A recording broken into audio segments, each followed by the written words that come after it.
Students, welcome in my YouTube channel. आज हम आपके बीच हाई स्कूल मैथमेटिक्स का पेपर जो यूट्यूब पर बहुत वायरल है, ये कहा जा रहा है कि यही पेपर आएगा। ऐसा मैं दावा नहीं कर रहा हूं कि यही पेपर आएगा, लेकिन मुझे इस बात को, अगर यही पेपर आ गया तो मुझे फिर इस बात का बड़ा खेद रहेगा कि मैंने ये पेपर नहीं कराया। तो चलिए, मैं आज उस पेपर को लेकर आपके बीच हूं। मैं कोशिश कर रहा हूं कि वो पूरा कंप्लीट पेपर आपको करवाया जाए, जिससे कि हमारा कोई स्टूडेंट या हमारा कोई भी वीडियो देखने वाले को ये ना रहे कि साहब हमें ये पेपर हमारे इस चैनल के द्वारा प्राप्त नहीं हुआ। तो चलिए हम स्टार्ट करते हैं। सबसे पहले मैं आपको बताना चाहूंगा, जो ऑब्जेक्टिव क्वेश्चन 20 आते हैं, उस 20 का सेक्शन ए है, यानी खंड आ है। कौन सा है बेटा? खंड आ। खंड जो आ है उसमें पहला क्वेश्चन आपको दिया है। पहले क्वेश्चन में कह रहा है कि दो संख्याएं हैं, पहली है 42 और दूसरी है 15। ए बराबर है 42 और बी बराबर मान लीजिए 15 है। आपका एलसीएम दिया है 210। आपसे पूछा गया है एचसीएफ कितना होगा। देखें डियर स्टूडेंट्स, हम जानते हैं एलसीएम गुणा एचसीएफ का जो गुणा होता है वो पहली संख्या गुणा दूसरी संख्या के बराबर होता है। एचसीएफ निकालना है तो पहली संख्या दूसरी संख्या बटे हो जाएगा एलसीएम। ये 42 है और ये 15 है। एलसीएम आपका दिया है 210। ठीक है, चलिए इसको हम कैंसिल कराते हैं। 21 दूनी 21 सेकंड 21, 21 दूनी 42, 2 पंजे 10 और 5 तियां 15। एचसीएफ हमारा हो जाएगा 3। एचसीएफ हमारा 3 है, इसका मतलब इसका पार्ट ए सही है। कौन सा सही है? ए वाला। चलिए दूसरा है 240 के अभाज्य गुणनखंड बताइए। तो 240 दिया है, आपसे पूछा है कि इसके अभाज्य गुणनखंड क्या होंगे। तो डियर स्टूडेंट्स, 240 आपको दिया है। पहले आप 2 से कैंसिल करिए। 2 एकम 2 दूनी 4, 2 छंग 12, 2 30, 2 15, 3 5 और 5 एकम 5। 2 कितनी बार आया? 4 बार। 2 आपका 4 बार आ गया, 3 एक बार और 5 एक बार। इसका मतलब आपका बी पोर्शन सही है। 240 को 2 की पावर 4 और 3 और गुणा 5। आंसर में आप सही कह सकते हैं, इसका बी वाला भाग ठीक है। मैं समझता हूं यहां तक आपको समझ में आ गया होगा। चलिए डियर स्टूडेंट्स, अगला क्वेश्चन लेते हैं। आपको क्वेश्चन नंबर 3 है। ये कुछ इस तरह दिया है कि 2x plus 3y 2x plus 3y plus 5 equal to 0। ठीक है डियर स्टूडेंट्स, अगला दिया है -4x minus 6y is equal to 10। आपको पूछा है कि इसका हल कैसा है।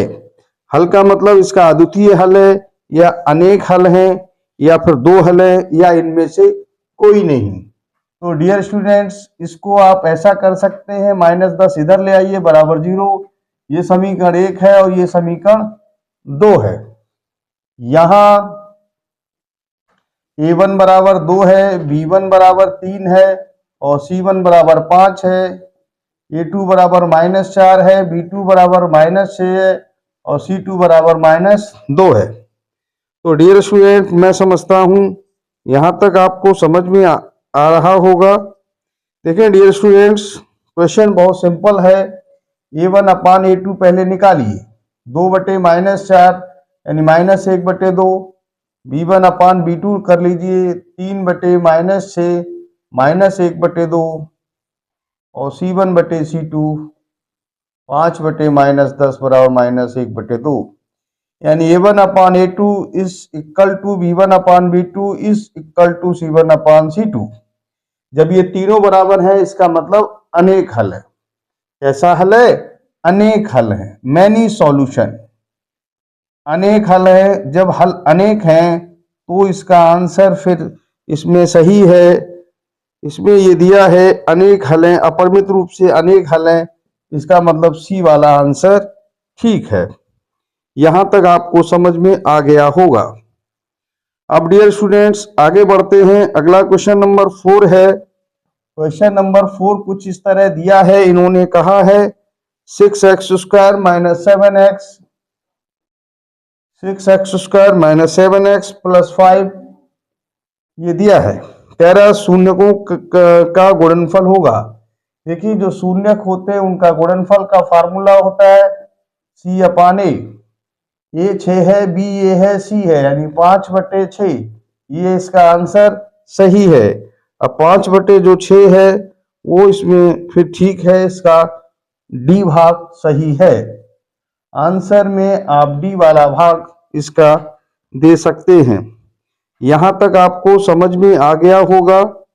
अब क्वेश्चन नंबर 5 की ओर बढ़ते हैं। क्वेश्चन नंबर 5 है बेटे, देखिए डियर स्टूडेंट्स, हम किसी क्वेश्चन को केवल टिक लगा के आपको नहीं समझाना चाहते, हम ये चाहते हैं कि पूरा सॉल्यूशन आपको समझ में आए। तो डियर स्टूडेंट्स अगला सवाल है tan थीटा बराबर आपको दिया है √3। आपसे पूछा है थीटा की वैल्यू ज्ञात कीजिए। तो डियर स्टूडेंट ये tan में 60 अंश का मान होता है, तो थीटा बराबर आपका हो जाएगा 60 अंश। मैं समझता हूं यहां तक आपको कोई प्रॉब्लम नहीं है, आप इसका चाहें तो स्क्रीनशॉट ले सकते हैं। हाँ तो dear students next question number 6 है। देखिए बहुत सिंपल क्वेश्चन है। मैं ये चाहता हूं कि आपको कोई क्वेश्चन ऐसा ना रहे जो आपको समझ में ना आए। मेरा कोई भी स्टूडेंट जो मेरे चैनल से जुड़ा है, चाहे वो मुझसे डायरेक्ट रूप से पढ़ रहा है, मैं नहीं चाहता कि वो प्री बोर्ड में जाए और कहे कि सर ने ये नहीं कराया।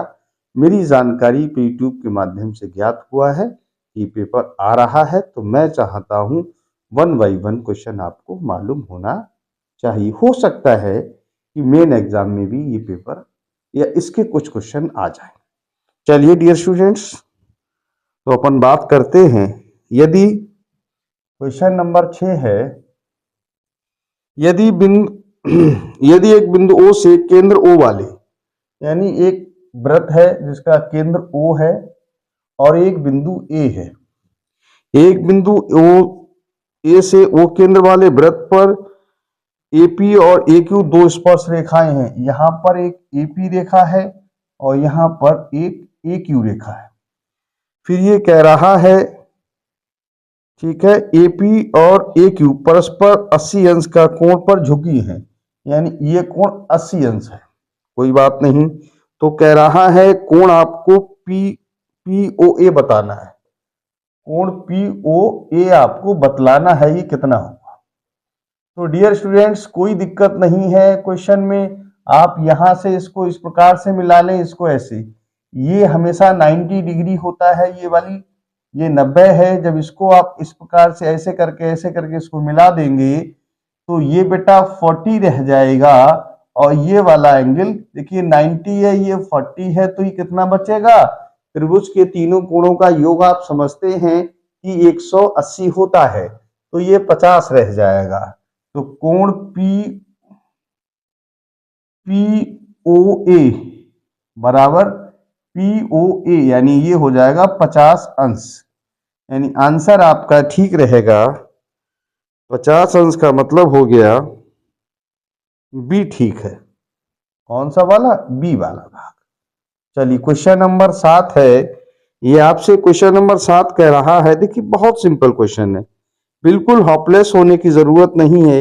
एक घटना की निश्चित घटित होती है तो उसकी प्रायिकता क्या होगी? देखें डियर स्टूडेंट्स मैं आपको बताना चाहूंगा प्रोबेबिलिटी, जैसे माना एक कॉइन थ्रो किया, तो किसी जो भी कोई पैसा लगा रहा है या जुआ खेल रहा है, ये जुआरियों का ही एक प्रकार से मैथमेटिक्स है। तो मान लीजिए किसी ने आपको पैसे लगाए हेड और टेल, अब आपने कॉइन थ्रो किया तो हेड या टेल में से कोई एक आएगा, तो यानी फार्मूला होता है अनुकूल परिस्थितियां बटे कुल परिस्थितियां, यानी 2/2 यानी 1। तो जब निश्चित है तो उसकी प्रायिकता 1 होगी। और आप जानते हैं probability is always lies between 1 to 0, यानी 1 और 0 के बीच होती है। तो जब निश्चित होती है तो प्रायिकता 1 होती है, और जब कोई घटना असंभव होती है तो उसकी प्रायिकता 0 होती है। तो यह आप लिख सकते हैं प्रायिकता बराबर हो जाएगा 1, यानी आंसर आपका इसमें सही रहेगा। तो फिर इसमें आंसर इसका डी ठीक है। समझ गए आप? हर घटना निश्चित है। फिर से समझ लीजिए, घटना अगर निश्चित है, कोई भी मान लीजिए पासा किसी ने थ्रो किया, पासा पे 1 से लेकर 6 अंक होते, किसी ने सारे पे पैसे लगा दिए, तो 6/6 इट मीन्स 1। तो ये तो आएगा ही आएगा, घटना निश्चित हो गई। और घटना इम्पॉसिबल होती, कहता 7 आएगा, तो ये नहीं आता, तो 0/6 इट मीन्स 0। तो निश्चित घटना की प्रायिकता 1 होती है, और असंभव घटना होती है उसकी प्रायिकता 0 होती है। तो डियर स्टूडेंट, बहुत सिंपल क्वेश्चन है। आगे बात करेंगे अगले क्वेश्चन की ओर। अगला क्वेश्चन नंबर 8 है। क्वेश्चन 8 कह रहा है कि आर त्रिज्या का एक अर्धगोला है, इसका कुल पृष्ठीय क्षेत्रफल क्या होगा। जैसे मान लीजिए ये एक आधा गोला है, इसकी त्रिज्या मान लीजिए r है, तो ये वाला जो ये वक्र पृष्ठ है, ये हो जाएगा 2πr², और इसका एरिया बेस यानी आधार का क्षेत्रफल πr², ये हो जाएगा। ठीक है, तो यहां आप लिख सकते हैं अर्धगोले का संपूर्ण पृष्ठ या कुल पृष्ठ, संपूर्ण जो पृष्ठ है वो होता है 3πr²। अब डियर स्टूडेंट्स, इसमें आंसर आपका सही माना जाएगा सी वाला। आंसर आपका सही है सी वाला। यहां तक सीन हो रहा है बेटा? ठीक है, सी वाला इसका आंसर सही माना जाएगा। अगर वक्र पृष्ठ कहता तो आंसर 2πr² होता। चलिए डियर स्टूडेंट्स, आगे बढ़ते हैं क्वेश्चन नंबर 9 की ओर। क्वेश्चन नंबर 9 कह रहा है आपसे, एक बिंदु है जो कि है 3,2, और दूसरा बिंदु बी है जो है 1,4। आपसे पूछा है कि इसके बीच की दूरी क्या होगी। तो डियर स्टूडेंट्स, कोई दिक्कत नहीं है, बीच की दूरी का फार्मूला होता है x2 माइनस x1 का स्क्वायर और y2 माइनस y1 का स्क्वायर। x2 आपका 1 है माइनस 3 का स्क्वायर प्लस 4 माइनस 2 का स्क्वायर, ये हो जाएगा माइनस 2 का स्क्वायर और ये 2 का स्क्वायर। इसका मतलब ये 4 और ये 4, यानी कह सकते हैं आप √8। 8 को आप लिख सकते हो 4 दूनी 8, 4 का वर्गमूल 2 हो जाएगा √2, यानी यहां आप कह सकते हो मात्रक। तो फिर इसका आंसर सही है 2√2, यानी इसका बी पार्ट ठीक है। कौन सा ठीक है? बी वाला। आंसर आपका इसका सही है बी वाला पार्ट। तो डियर स्टूडेंट्स, मैं समझता हूं यहां तक आपको कोई दिक्कत नहीं आ रही होगी। ठीक है, अब क्वेश्चन नंबर आगे बढ़ते हैं। यहां तक कोई दिक्कत हो तो आप बताइए। ठीक है, क्वेश्चन नंबर 10 होगा। क्वेश्चन नंबर आपको 10 दिया है। क्वेश्चन नंबर 10 है, आपसे कह रहा है 4x² प्लस 4kx माइनस 5 बराबर 0। इसका एक मूल जो है 1/2 है। तो जब देखिए कोई किसी समीकरण का मूल होता है तो वह उसको पूर्णतः संतुष्ट करता है, इसका मतलब है कि राइट हैंड साइड आती है। ठीक है, तो यह लिख सकते हो समीकरण का एक मूल 1/2 है, अतः यह इसे संतुष्ट करेगा, संतुष्ट करेगा। चलिए संतुष्ट कराते हैं, कोई दिक्कत आपको नहीं आएगी। डियर स्टूडेंट्स, 4 है, 1/2 का स्क्वायर है, 4k गुणा 1/2 है, माइनस 5 बराबर 0। ये 4 1/4 हो गया, ये 2k रह गया, माइनस 5 बराबर 0, यह 1 रह गया, प्लस 2k माइनस 5 बराबर 0 यहाँ आ जाइए, ये हो गया 2k -4 बराबर 0, ये घट गया इसमें से, तो ये 2k बराबर हो जाएगा 4 और k बराबर फिर इसका 2, सही आंसर होगा। देखिए डियर स्टूडेंट्स, मैं समझता हूं आपको कोई प्रॉब्लम यहां तक नहीं आ रही होगी। आंसर 2 सही है, यानी ए पोर्शन, आंसर आपका ए वाला फिर सही है।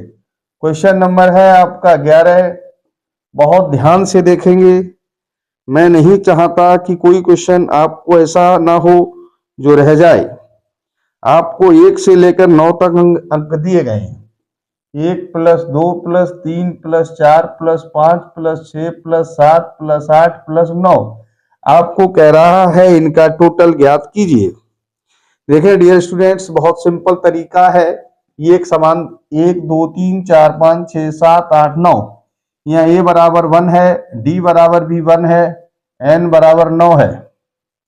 Sn बराबर फार्मूला होता है n/2 2a + n-1 × d। तो हेयर 9/2 दिया है, 2a की वैल्यू 1 है, n का मान 9 है, -1 है, d की वैल्यू 1 है। ये 9/2 हो जाएगा, यहाँ 2 हो जाएगा, ये 8 8 एकन 8, और मैं समझता हूँ 9/2 ये 10 हो जाएगा, 2 पंजे 10 और 5 नेम 45, तो ये योग है वो कितना आ जाएगा 45। अब डियर स्टूडेंट्स, जब ये इसका आंसर 45 होगा तो मैं समझता हूँ इसमें बी वाला भाग ठीक है। आंसर आप कह सकते हो बी वाला भाग ठीक है। तो डियर स्टूडेंट्स, यहां तक आप इसका स्क्रीनशॉट ले सकते हैं। हाँ तो डियर स्टूडेंट्स, अब अगला क्वेश्चन है क्वेश्चन नंबर 12। क्वेश्चन नंबर 12 है बेटा, ये कह रहा है sin थीटा -1 और अगली ब्रैकेट में आपको दिया है sec theta + tan theta. sec theta + tan theta, आपको इसको मिनिमाइज करना है, यानी कि इसकी वैल्यू आपको फाइंड आउट करनी है। तो डियर स्टूडेंट्स, कोई दिक्कत नहीं है, ये sin थीटा -1 है, इसको आप 1/cos थीटा कर सकते हो, इसको आप sin थीटा बटे cos थीटा कर सकते हो।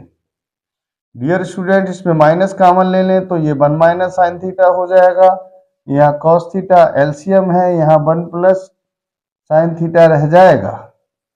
तो ये a - b इसके अपॉन 1 कर लीजिए, a + b, तो ये हो जाएगा a² - b², और ये हो जाएगा यहाँ cos थीटा माइनस ये रह जाएगा 1 - sin² theta upon cos theta, तो ये होता है आपका cos² थीटा, ये और नीचे है cos थीटा, ये cos कैंसिल हो जाएगा, आपका आंसर हो जाएगा -cos थीटा।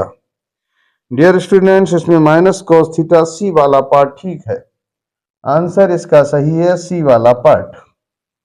चलिए डियर स्टूडेंट्स, अगले क्वेश्चन की ओर 13 की ओर बढ़ते हैं। क्वेश्चन नंबर 13 है, इंपॉर्टेंट क्वेश्चन है, बहुत आता है, हर बार आता है, ये बोर्ड के लिए भी बहुत इंपॉर्टेंट है। एक माध्य दिया है 32, माध्य जो है वो दिया है आपका 30/2 और बहुलक बराबर दिया है आपका, बहुलक इसमें दिया गया है 35। आपसे माध्यिका पूछी गई है कि माध्यिका इसकी क्या होगी। तो डियर स्टूडेंट्स, याद रखिए एक फार्मूला होता है, बहुलक बराबर 3 गुणा माध्यिका -2 गुणा माध्य, ये फार्मूला होता है। ये आपका 35 है, 3 गुणा माध्यिका हमको पता नहीं है, और -2 गुणा माध्य 32 है, तो 35 ये हो गया, 3 गुणा माध्यिका ऐसे ही रहने दीजिए, और ये 32 दूनी हो जाएगा 64, 64 को आप इधर ले आइए, 64 प्लस हो जाएगा 3 गुणा माध्यिका। अब जब आप माध्यिका निकालेंगे तो 3 गुणा माध्यिका बराबर हो, 1 मिनट, क्या है, 3 गुणा माध्यिका बराबर हो जाएगा 64, इसे जोड़िए 5 और 4 9 और 6 और 3 9। अब डियर स्टूडेंट्स, तो माध्यिका जब आप निकाल ही रहे हैं तो 99/3, 3 तिया 9 और 3 तिया 9, यानी इसका आंसर सही है 33। मैं समझता हूं, देखिए डियर स्टूडेंट्स, 33 इसका सही है, यानी इसका ए वाला भाग सही है। आंसर में ए वाला भाग ठीक है। अब डियर स्टूडेंट्स, अगला क्वेश्चन है क्वेश्चन नंबर 13 के बाद कौन सा आ गया? 14 दिया है। कॉस थीटा बराबर, यहाँ लिख लीजिए क्वेश्चन नंबर 14 है। कॉस थीटा बराबर आपको दिया गया है √3/2। तो याद रखिए ये वैल्यू बेटा होती है cos 30 की, तो थीटा बराबर यहां से हो जाएगा 30 अंश। इसमें कह रहा है cos 2 थीटा का मान बताइए। cos 2 थीटा, थीटा की जगह आपका हो जाएगा 30 अंश, यानी बराबर cos 60, और cos 60 का मान होता है 1/2। तो इसमें बी वाला भाग फिर ठीक हो जाएगा। ठीक है, आंसर आपका सही रहेगा, बी वाला भाग इसका आंसर होगा। मैं नहीं समझता आपको यहां तक कोई दिक्कत आ रही होगी। चलिए अगला क्वेश्चन है क्वेश्चन नंबर 15। यहीं तक आप इसका स्क्रीनशॉट ले लो, आगे की बात मैं फिर करता हूं। हाँ तो डियर स्टूडेंट्स, नेक्स्ट क्वेश्चन है, क्वेश्चन थोड़ा लंबा है। अगर थ्योरेटिकल में अगर आगे वाले जैसे बी सेक्शन या सी में आता तो ये क्वेश्चन 2 या 4 नंबर का होता है। कोई बात नहीं है। कह रहा दो पासों को एक साथ उछालने पर दोनों पासों पर प्राप्त अंकों का योग 10 होने की प्रायिकता क्या होगी? देखें डियर स्टूडेंट्स, दो पासों को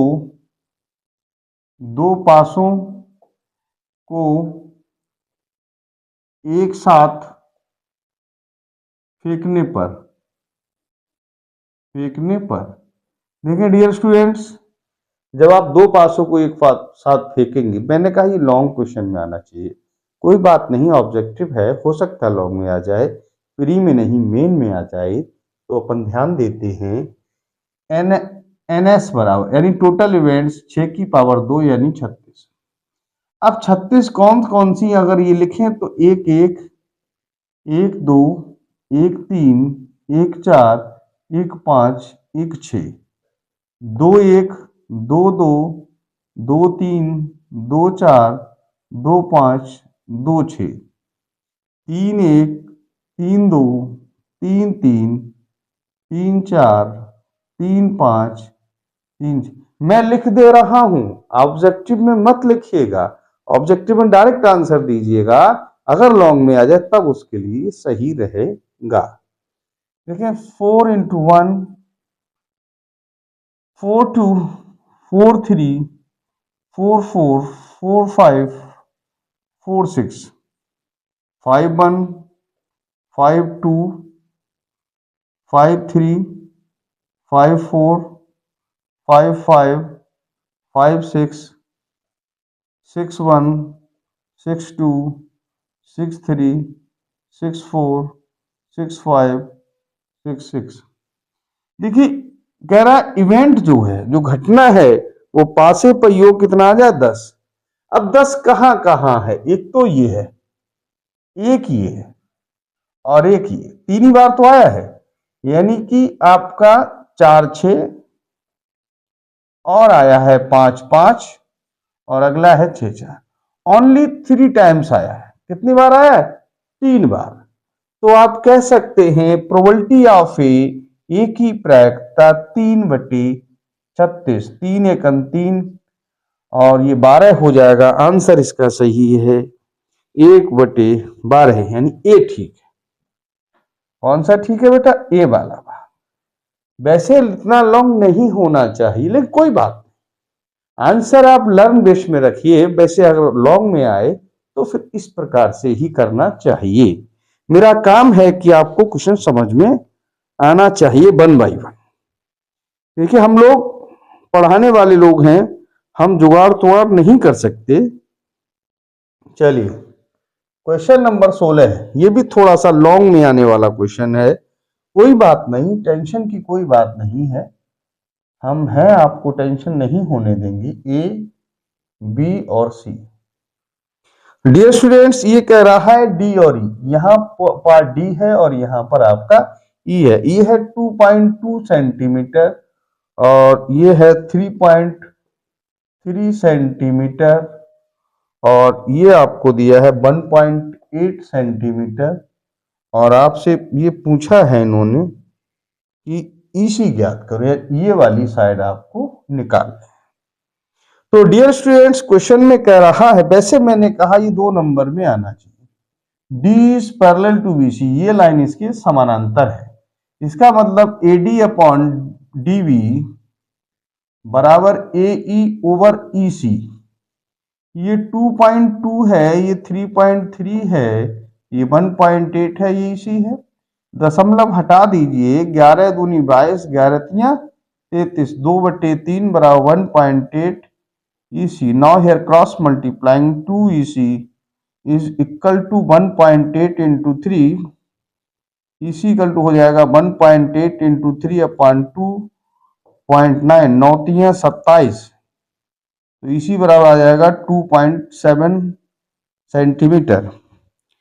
इसमें 2.7 होना चाहिए, 2.7, इसमें सी सही है। आंसर आपका इसमें सही है, सी वाला।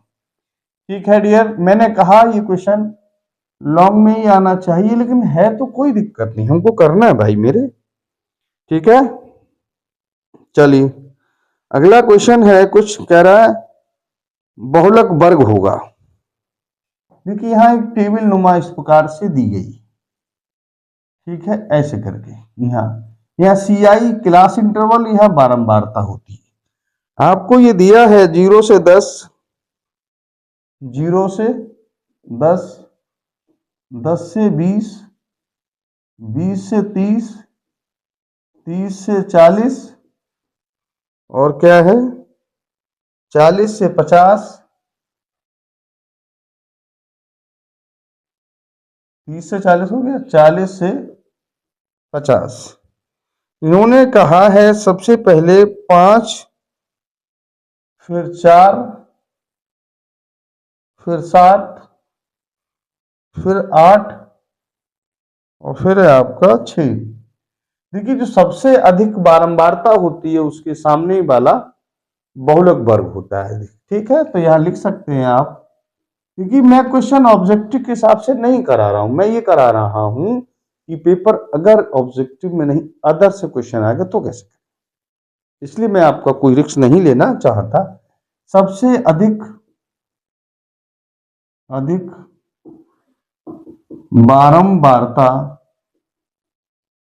बराबर 8, तो 8 के सामने वाला बहुलक वर्ग होगा, तो यहां लग सकते हो बहुलक वर्ग बराबर 30 से 40।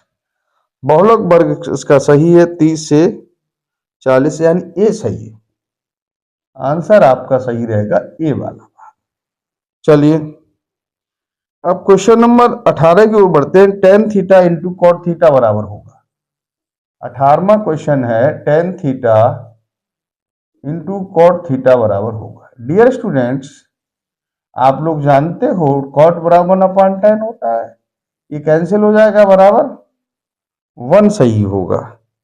ठीक है, मैं नहीं समझता कि यहां तक आपको कोई दिक्कत होगी। 1 इसका बी वाला भाग ठीक है। कौन सा आंसर रहेगा इसका? बी वाला भाग। क्वेश्चन नंबर है 19 में कह रहा है 12, 15, 21 का लासा होगा, तो यहां तक आप इसका स्क्रीनशॉट ले लीजिए, थोड़ा सा दिक्कत आएगा नहीं। हाँ तो डियर स्टूडेंट्स, क्वेश्चन नंबर 19 है।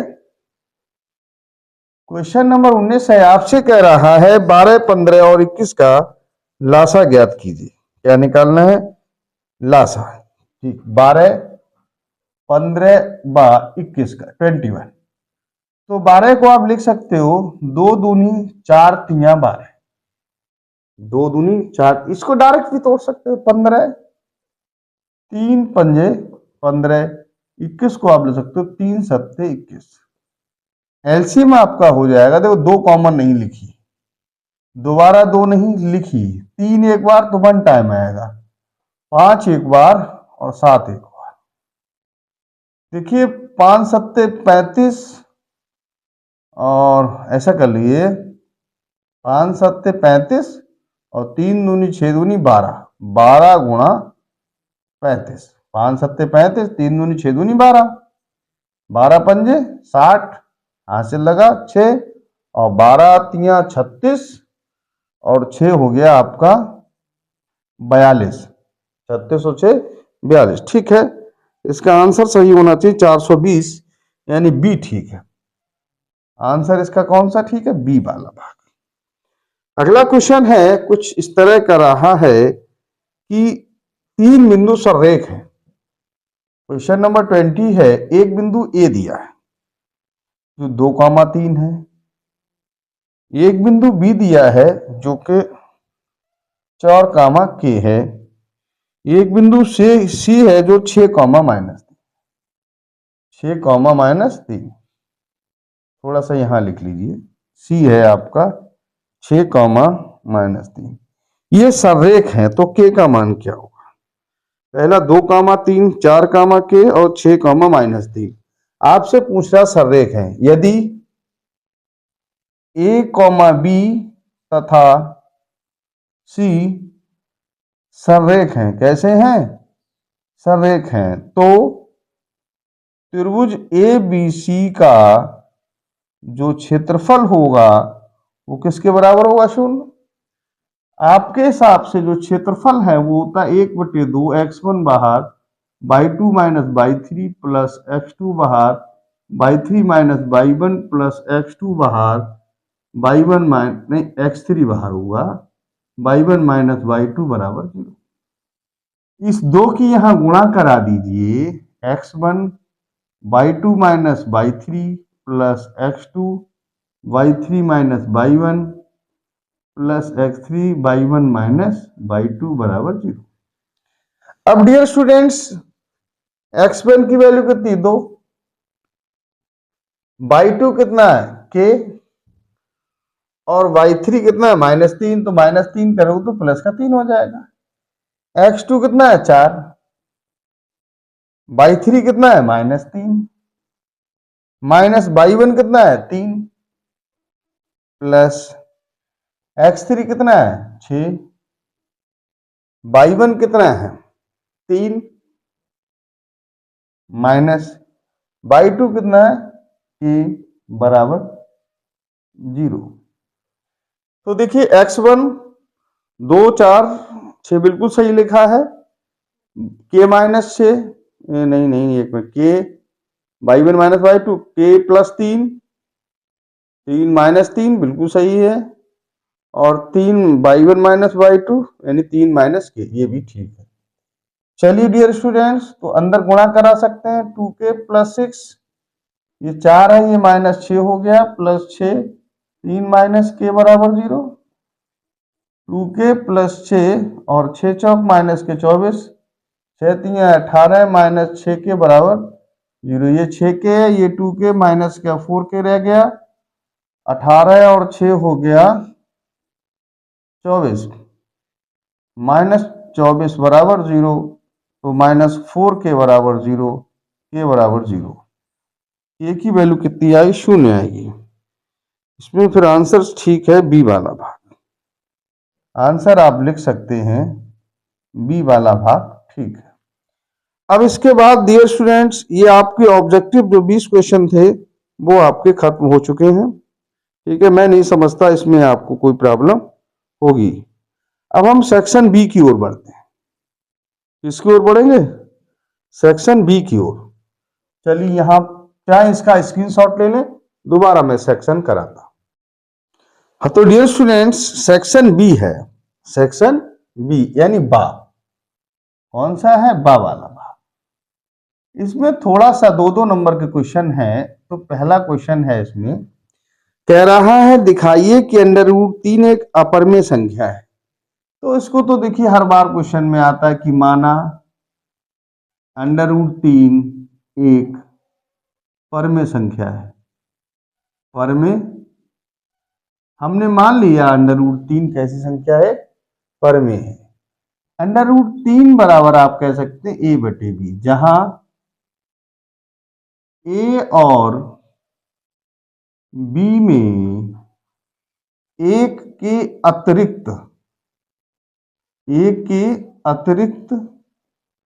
कोई उभयनिष्ठ गुणनखंड नहीं है। यानी a और b में एक तो कॉमन है, 2 3 4 ये इसमें कोई कॉमन नहीं है। तो चलिए a/b बराबर है √3। दोनों तरफ आप चाहे तो क्या करा सकते हैं, दोनों तरफ आप ऐसे a बराबर √3 भी कर लीजिए, ठीक है। वर्ग करा लीजिए, a² बराबर 3b², ठीक है। देखिए आपसे बात तय हुई है a और b में कोई चीज कॉमन नहीं, इसका मतलब a वाला 3 से कट जाना चाहिए। तो यह लिखेंगे a 3 से भाज्य होगा, माना कोई चीज जब किसी से कटती है तो कुछ बार जाता है, तो माना ये 3 से कटने पर ये जो है वो a बराबर मान लीजिए 3c, तो ये 3c का स्क्वायर बराबर हो जाएगा 3b², 9c² बराबर 3b², तो 3c² बराबर b², 3 3 9। अब देखिए ये b है वो 3 से कटना चाहिए। अब यहां लिखिए, अब b भी 3 से भाज्य होगा, लेकिन हमने ऊपर माना है कि a और b में एक के अतिरिक्त कोई चीज कॉमन नहीं है, तो हमारा मानना गलत हो गया, ठीक है। परंतु हमारा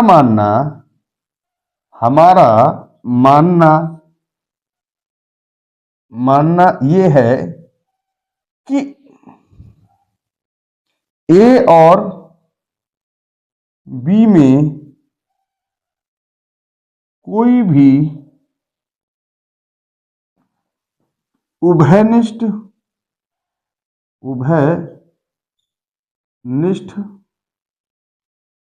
गुणनखंड नहीं है, ठीक। यानी b भी 3 से भाज्य होगा, परंतु हमारा मानना यह है कि a और b में कोई उभयनिष्ठ गुणनखंड नहीं है, ठीक है। अतः अभी देखिए, अब जब गुणनखंड नहीं है लेकिन यहां ये 3 कॉमन आ गया, ठीक है, जो कि यहां क्या लिखा हमने कि हमारा मानना यह है कि कोई गुणनखंड नहीं है, परंतु यहां बता रहा 3 गुणनखंड है, अतः ये गलत है। अतः ये कैसा है, गलत है। अतः दी गई संख्या एक परमेय संख्या नहीं है, ठीक है। अतः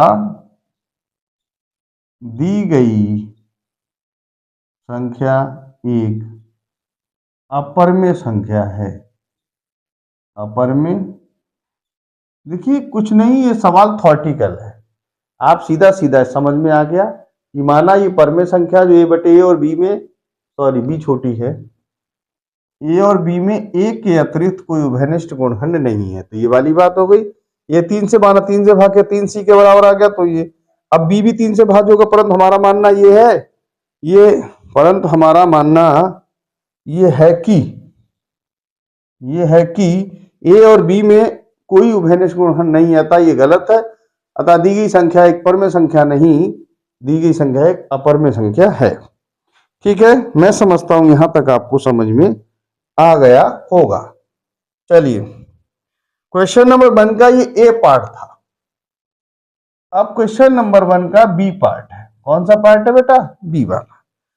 सवाल कह रहा है x² - 3 है, x² कह रहा है कि शून्यकों के गुणांकों के बीच संबंध बताइए, यानी पहले तो शून्य निकालेंगे, उसके बाद गुणांकों के बीच संबंध स्थापित करेंगे। देखिए यहां 1 है, ए बराबर क्या है 1, और बी कितना है, बी यहां ही नहीं तो बी 0, और सी बराबर है -3, लिख लीजिए।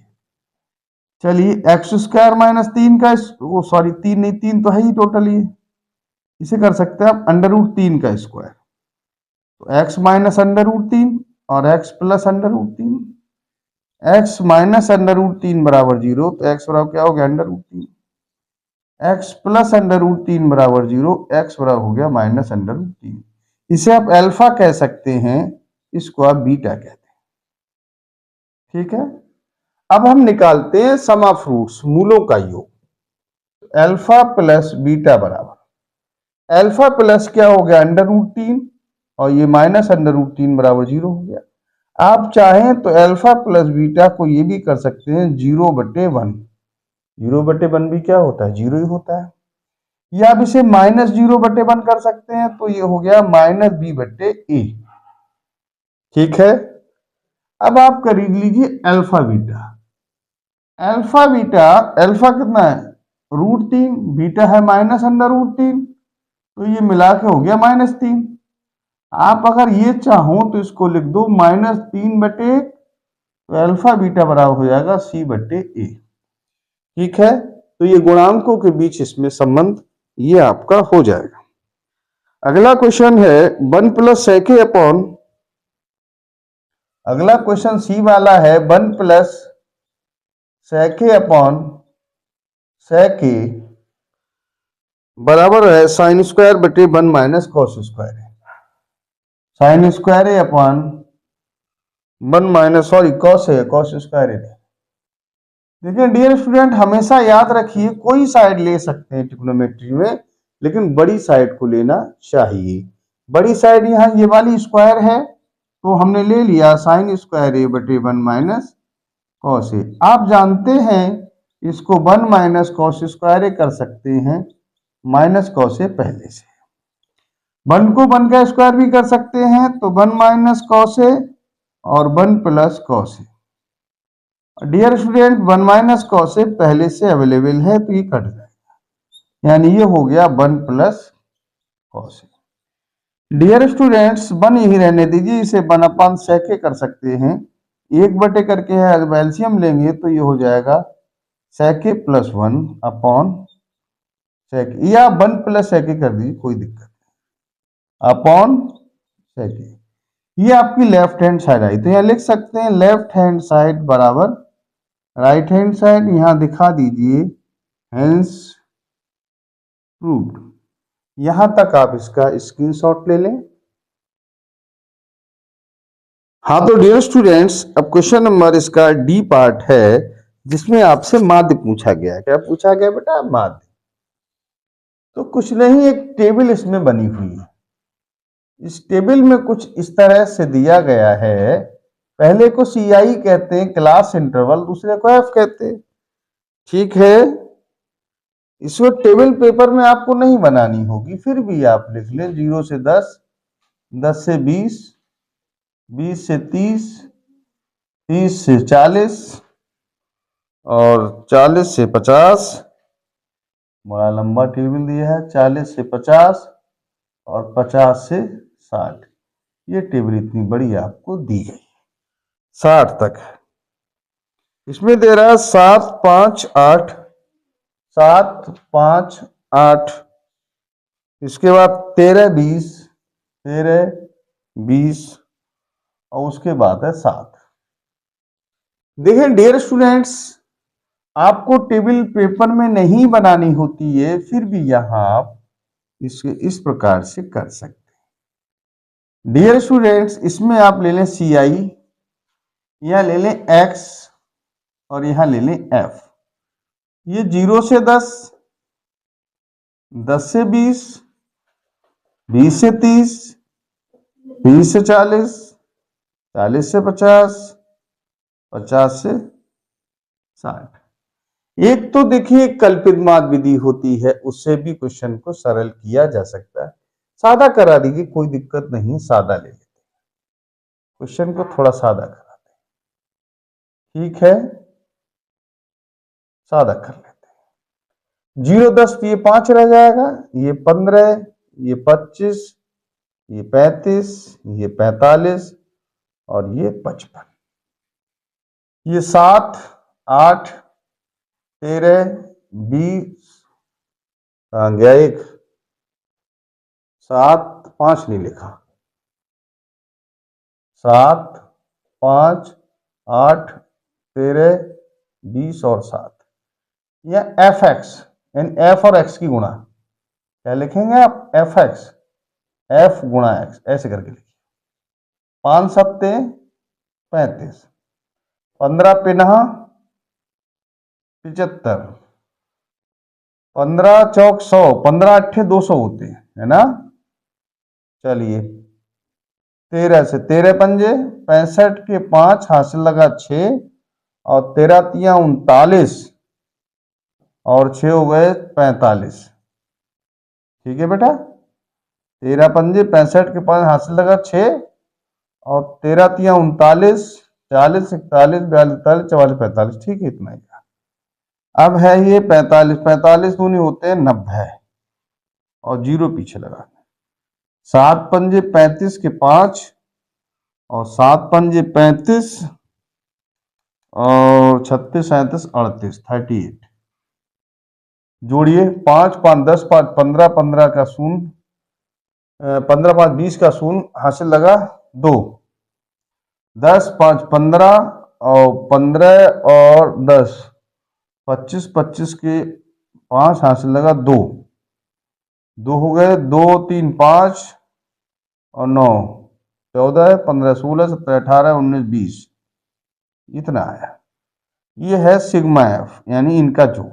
जोड़िए 7 3 10, 1 मिनट, 7 और 3 10 10 10 और ऐसे जोड़िए 5 8 और 7 15 5 20 20 और 10 30 30 का हो गया शून्य, हासिल लगे 3 4 5 और 6 60 हो गया।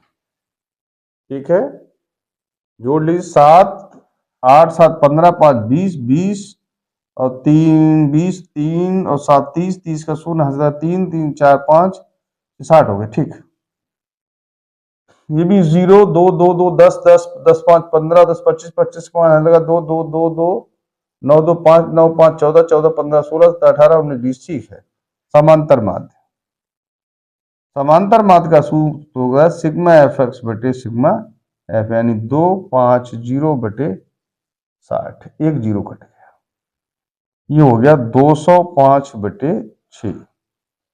अगर चाहें तो ये आंसर आप या इसको डिवाइड करा लीजिए। चलिए रफली डिवाइड कहीं करा लेते हैं अपन, यहाँ पर बाद में काट देंगे 6 से। 205, 6 3 18 2 और 6 चौक 24, एक लगाया दशमलव बड़ा 0, 6 कन 6 4 और न जाने का जू 6 6 छंग 6 लगा आएगा 34.16 के लगा आएगा 34.16।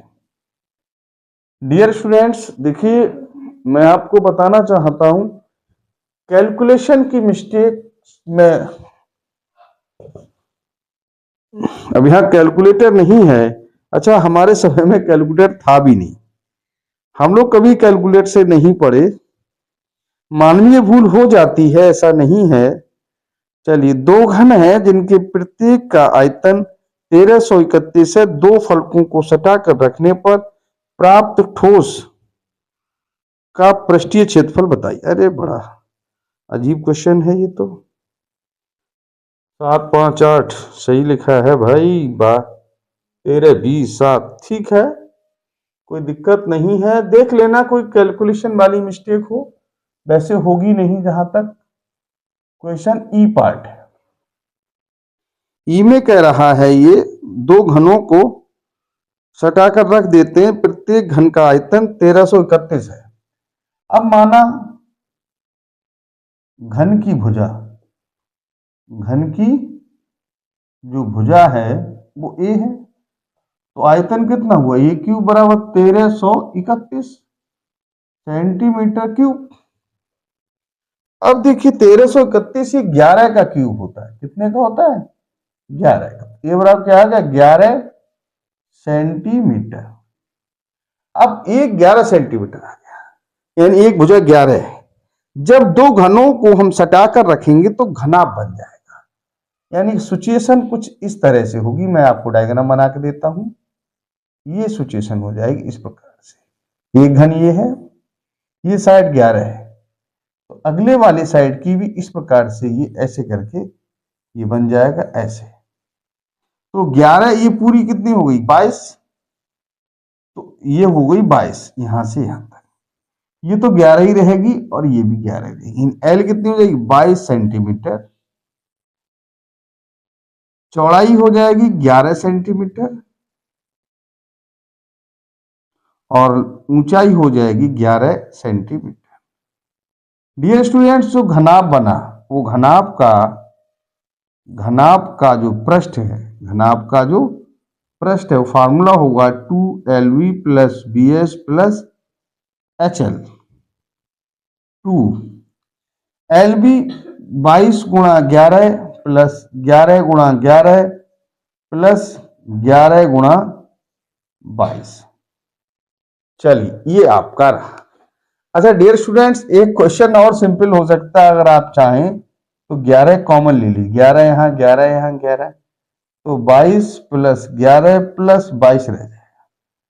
11 11 11 सबसे कॉमन ले लीजिए। थोड़ा सा सिंपल कैलकुलेशन हो सकती है। 2 गुणा 11। तो अब देखिए 22, 2 2 4 1 5 का 5। अब 2 3 4 5, 2 2 2 4 और 5, ये 55 हो गया। ऐसा करिए जो 2 लिखा है इस 2 की गुणा इसमें कराइए, 11 से मत कराइए। 2 पंजे 10, 2 पंजे 10 और 1 11, 2 पंजे 10, 10 से 11, 11 11 121 और 0 ही आ गया सेंटीमीटर स्क्वायर। ही आपका आंसर हो जाएगा। देखिए हम लोग कैलकुलेशन, पुराने लोग कैलकुलेशन बड़ा अजीब तरीके से किया करते थे। अब क्वेश्चन नंबर है एफ। एफ कह रहा है कि एक बिंदु है जो इससे समान दूरी पर एक्स वाई के बीच संबंध ज्ञात कीजिए। एक बिंदु माना यहां पर है, ये बिंदु है एक्स कॉमा वाई, माना पी है, ये एक्स कॉमा वाई है।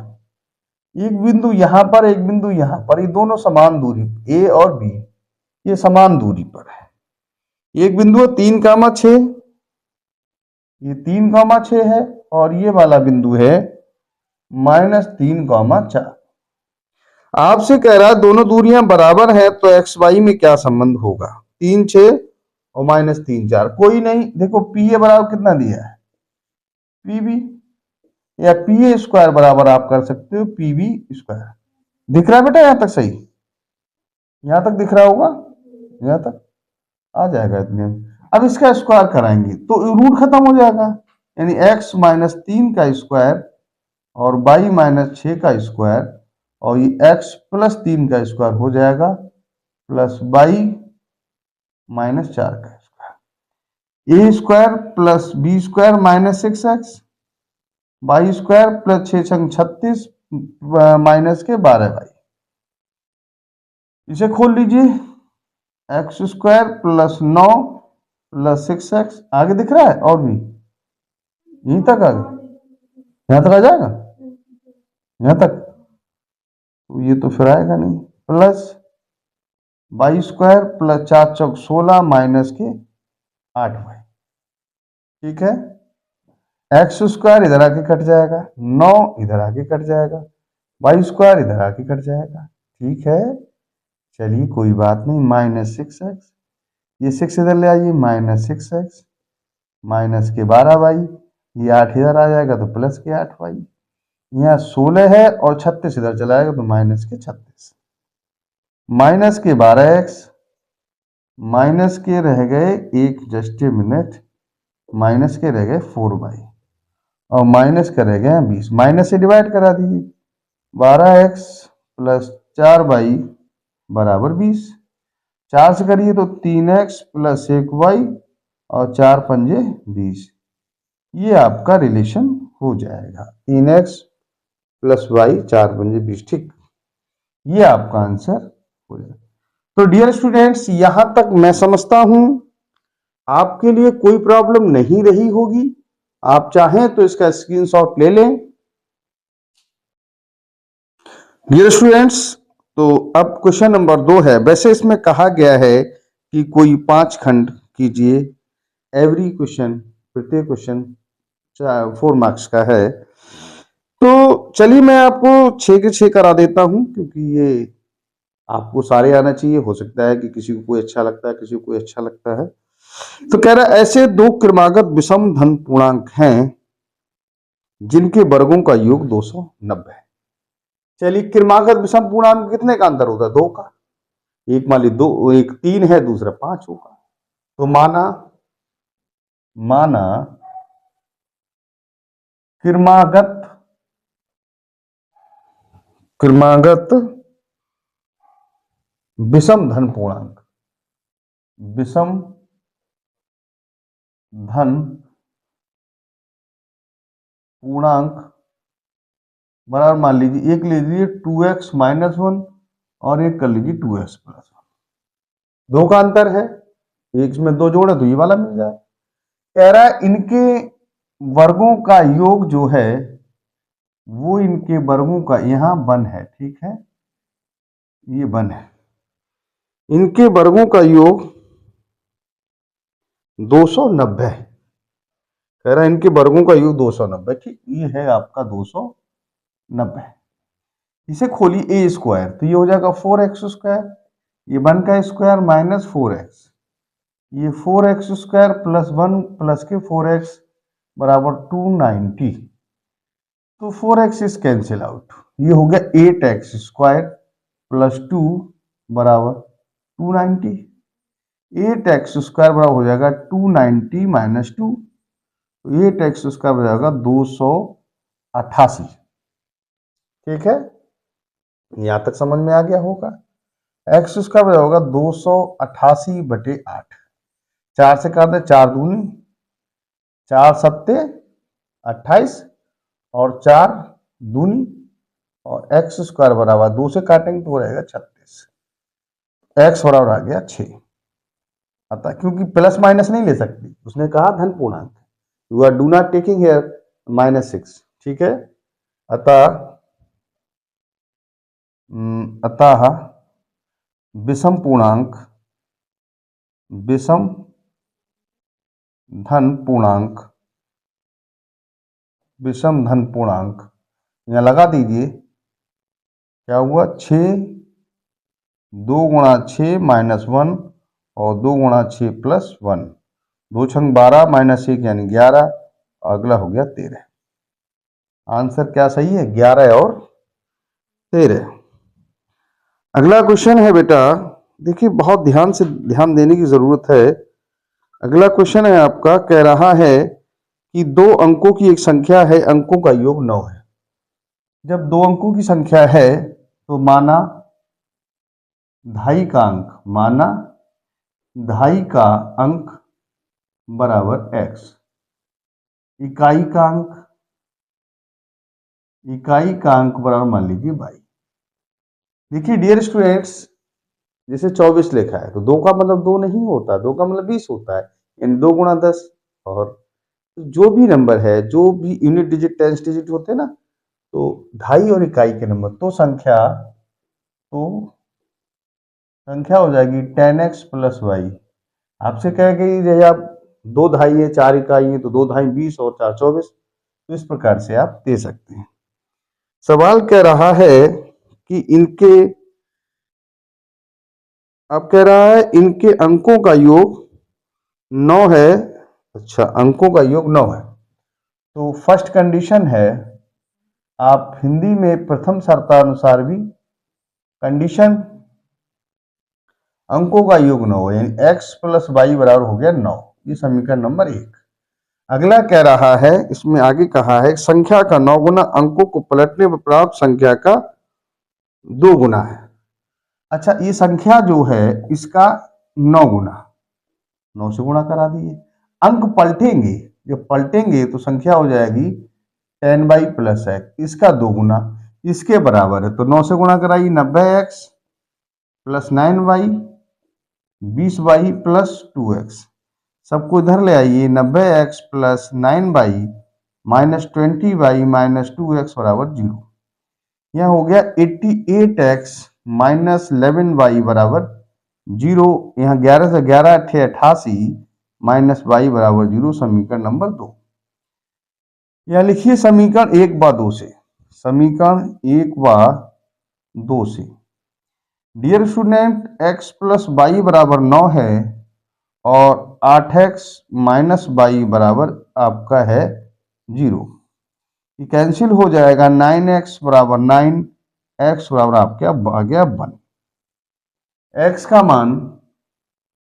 का मान समीकरण 1 में रखने पर, 1 में रख दीजिए, x प्लस वाई बराबर 9 है, x की वैल्यू 1 आ गई, प्लस वाई बराबर 9, तो y बराबर 9 माइनस 1 बराबर 8।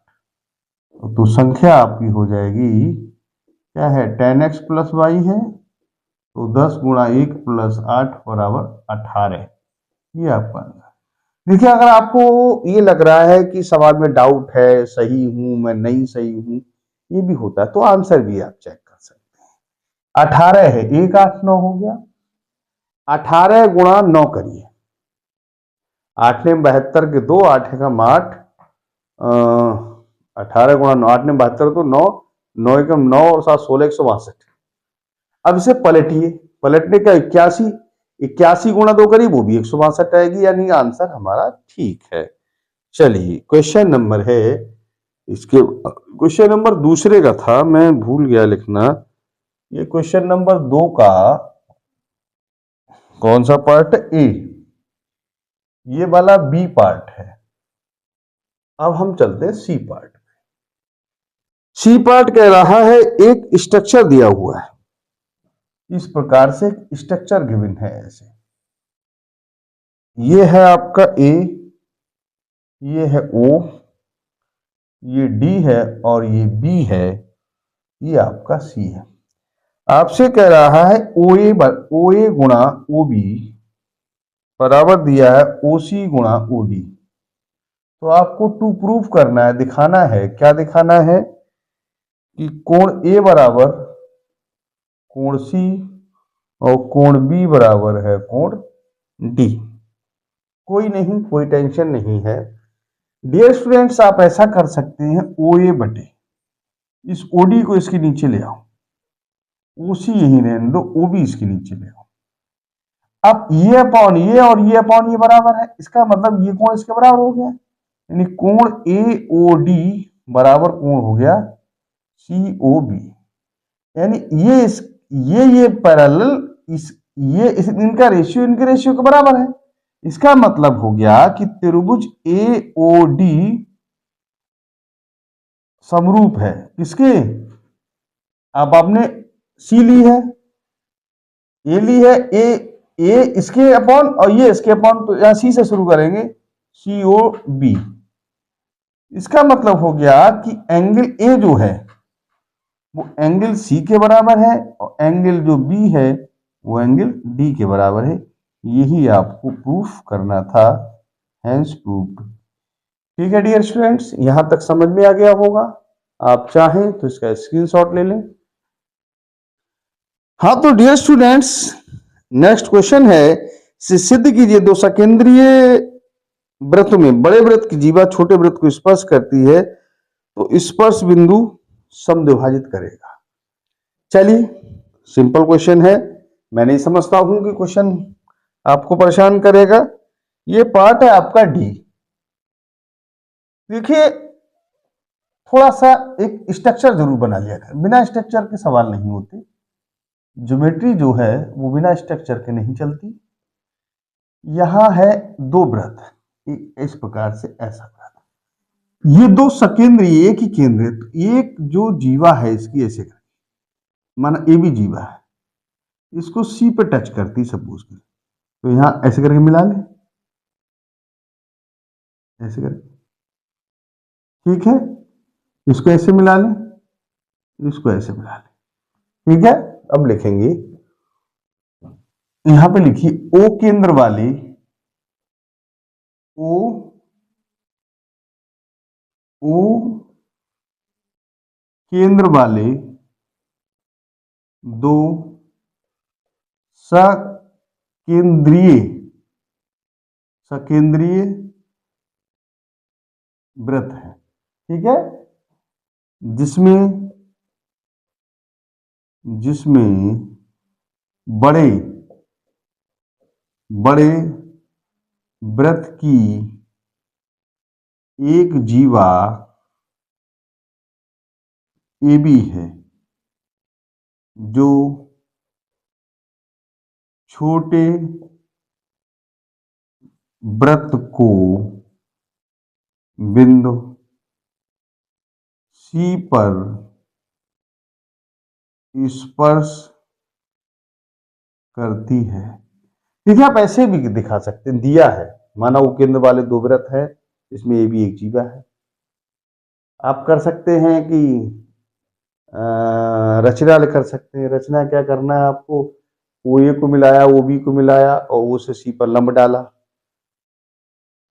फिर आप, क्योंकि अब फिर में है नहीं हाई स्कूल में, दो गुने चुने क्वेश्चन टाइप के रह गए हैं, तो मैं इसे आपको क्वेश्चन टाइप से ही करा रहा हूं। तो फिर सिद्ध करते आप ए सी बराबर, सिद्ध करना में लिखते ए सी बराबर सी बी, ये आपको लिखना पड़ता है। कोई जरूरत नहीं क्वेश्चन टाइप से, तो इतनी थ्योरी की कोई आवश्यकता भी नहीं। देखिए प्रूफ में चलते हैं।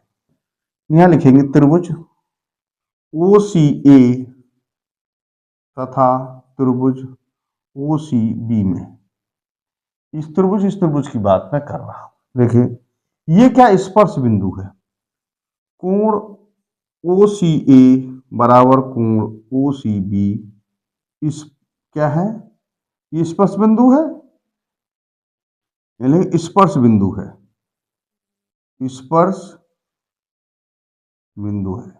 क्योंकि आपको ज्ञात होगा स्पर्श बिंदु से त्रिज्या को मिलाया जाए तो 90 अंश का कोण बनाती है। ठीक है, ऐसा लिख सकते हैं। ये कोण बराबर इसके हो गया। अब लिखिए ओसी बराबर ओसी, इसमें भी ओसी आ रही, इसमें भी ओसी आ रही, क्यों, उभयनिष्ठ है, उभयनिष्ठ है।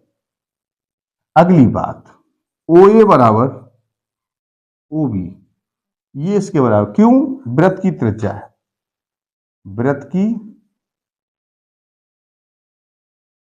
त्रिज्याएं हैं, these are the radius of circle, वृत्त की त्रिज्याएं हैं तो वो बराबर होती है। इसका मतलब है कि त्रिभुज त्रिभुज ओ सी ए सर्वांग सम है, ओ सी ए किसके सर्वांग सम है, त्रिभुज ओ सी बी के।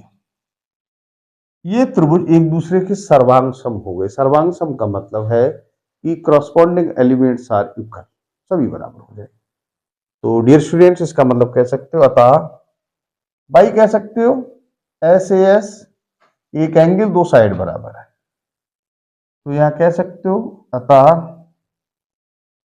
ए सी बराबर C B.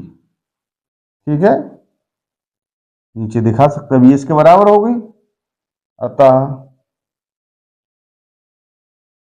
C A B को समद्विभाजित द्विभाजित करता है, अतः सी ए बी को समद्विभाजित करता है। ठीक है, चलिए डियर स्टूडेंट्स आगे बढ़ते हैं। अब ई है, कौन सा पार्ट है, ई वाला। एक थैले में तीन नीली, दो सफेद और चार लाल गेंद। ठीक है, थैले में क्या लिखेंगे,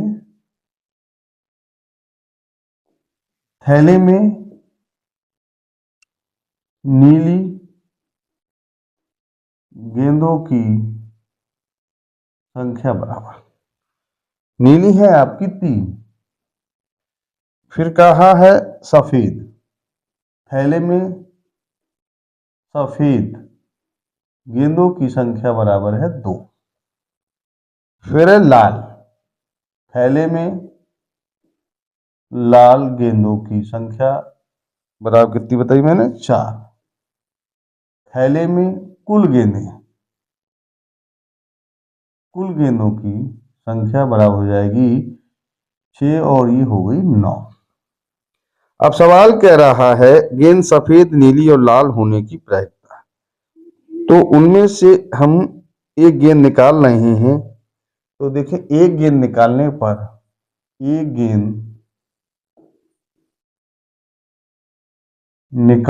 पर गेंद पहले कौन सी है? सफेद है। गेंद सफेद होने की प्रायिकता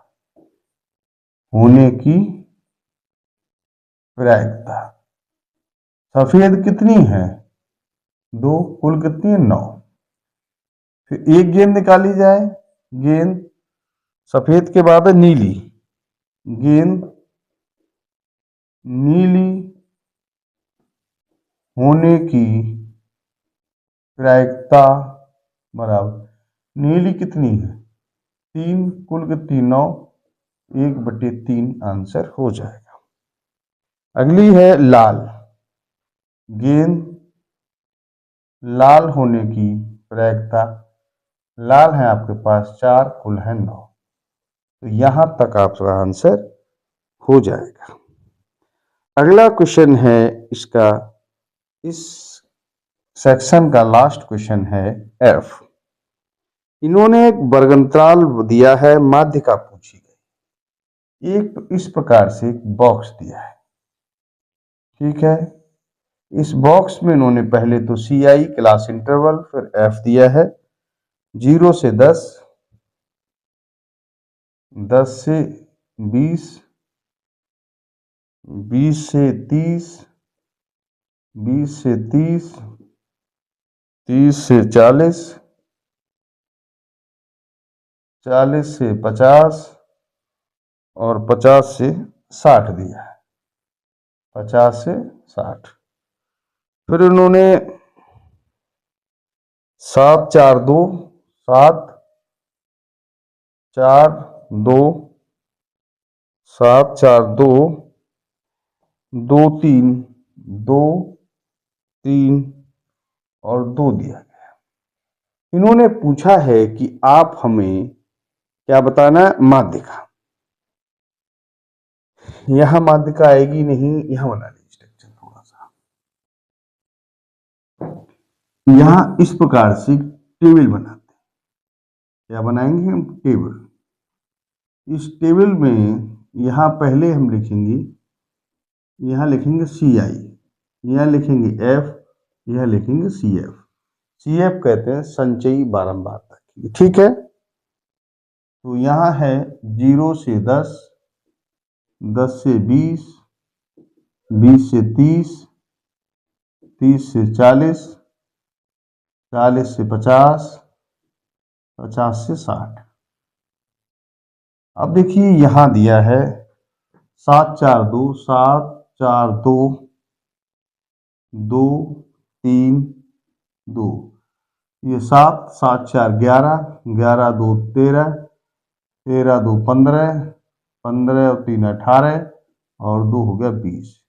यहाँ योग लेंगे, ये भी आपका 20 आएगा, ठीक है। कितना हो गया? 20।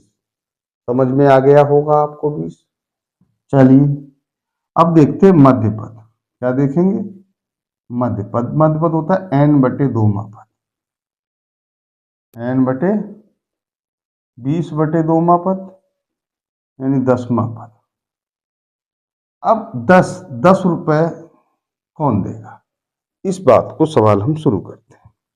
देखें डियर स्टूडेंट्स, इन्होंने कहा है पहले 7 है, फिर 4 है, फिर 2 है। देखिए 7 4 2, 7 4 2 2 3, 7 4 2 2 3 2। तो 7 4 11, 11 2 13, 13 2 15, 15 3 18, 18 2 20। ये इस वाले के अंतर्गत आएगा, इस वाले। ठीक है, इस वाले देखिए ये 11 संचयी, ठीक है। पहले आप यहां तक नोट कर लें फिर देखते हैं। इसको नोट करना है, यहां तक वहां आ नहीं रहा है, बार बार कट रहा है। हाँ तो डियर स्टूडेंट्स, यहां तक आपने शायद समझ लिया होगा, लेकिन मैं ये कहना चाहूंगा कि यहां तक आपने नोट कर लिया होगा, थोड़ा सा यहां से, थोड़ा यहां से मिटा देते हल्का सा, ठीक है। तो देखो मैंने जो अभी आपको लिखा है यहां तक समझ में आ गया होगा। ये 11 संचयी बारंबारता, बारंबारता के अंतर्गत होगा। जब ऐसा कुछ होगा तो यहां लिख लीजिए, इसका मतलब माध्यिका वर्ग कितना हुआ, 10 से 20, अतः माध्यिका वर्ग बराबर हो जाएगा 10 से 20। तो एल कितना हो जाएगा 10, लोअर वाली, एफ कितना हो जाएगा 4, और सी एफ इससे ऊपर वाला लिया जाता है, सी एफ बराबर हो जाएगा आपका 7। तो माध्यिका बराबर फार्मूला होता है L plus n/2 minus C F upon F into H. L कितना है 10, n/2 कितना आया 10, सी एफ कितना है 7, एफ कितना है 4, और एच कितना है आपका 10। क्लास इंटरवल कितना 10 है, तो 10 प्लस 3/4 गुणा 10, 2 दूनी 2 पंजे, 10 प्लस 5 15/2, या 10 प्लस 7.5 17.5, ये आपका आंसर होगा। इसका आप एक बार दोबारा फिर स्क्रीनशॉट ले लें। डियर स्टूडेंट्स देखिए, अब चलते हैं क्वेश्चन नंबर 3 पर। ये कह रहा है एक बेलनाकार गिलास है जिसका आंतरिक व्यास 5 सेंटीमीटर है, परंतु गिलास के निचले स्तर जो नीचे आधार है उसमें के बराबर एक अर्धगोला बनाया गया है जिससे उसकी धारता कम हो जाती है। यदि गिलास की ऊंचाई 10 सेंटीमीटर है तो गिलास का आभासी धारता और उसका वास्तविक धारता ज्ञात करो, जबकि दिया है पाई बराबर 3.14। तो देखिए कोई दिक्कत नहीं है मित्रों, हम लोगों ने देखा है कि जब हम कहीं किसी जूस वाले इत्यादि की दुकान पे जाते हैं तो अंदर से वो कुछ इस प्रकार से उभरा हुआ होता है। जब ये उभरा हुआ गिलास है तो आप समझ सकते हैं कि ये पानी जो इतने में आएगा लेकिन दिखाई पूरे में देगा। तो आभास का मतलब है, आभासी का मतलब पूरे में दिखाई देगा, आभास होगा कि इतना भरा हुआ है परंतु इतना भरा हुआ नहीं है। इसका व्यास आपको दिया है 5, तो त्रिज्या हो जाएगी 5/2 और ऊंचाई आपकी है 10 सेंटीमीटर। तो यहां लिखेंगे गिलास की त्रिज्या, गिलास की जो त्रिज्या है वो आपकी आर बराबर है 5/2 सेंटीमीटर, और गिलास की जो ऊंचाई है वो एच बराबर हो जाएगा 10 सेंटीमीटर। ठीक है, अर्धगोले की त्रिज्या, अर्धगोले की जो त्रिज्या है वो बड़ी आर मान लीजिए, है तो वही 5/2 सेंटीमीटर। अब हम बात शुरू करते हैं। देखिए है क्या इसमें, कोई दिक्कत नहीं है इसमें। देखिए डियर स्टूडेंट्स कोई खास दिक्कत नहीं है। गिलास की धारता आभासी, इतना आभास होगा तो यहां लिख सकते हैं गिलास की आभासी धारता, आभासी धारता, धारता का मतलब होता है आयतन। तो आपको ये गिलास दिखाई देगा कि पूरा भरा हुआ है, इसका मान 3.14 है, ये 5/2 है, ये 5/2 है, एच की वैल्यू 10 है। 2 पंजे 10 और 2 से ये कैंसिल करिएगा तो 1.57 आएगा।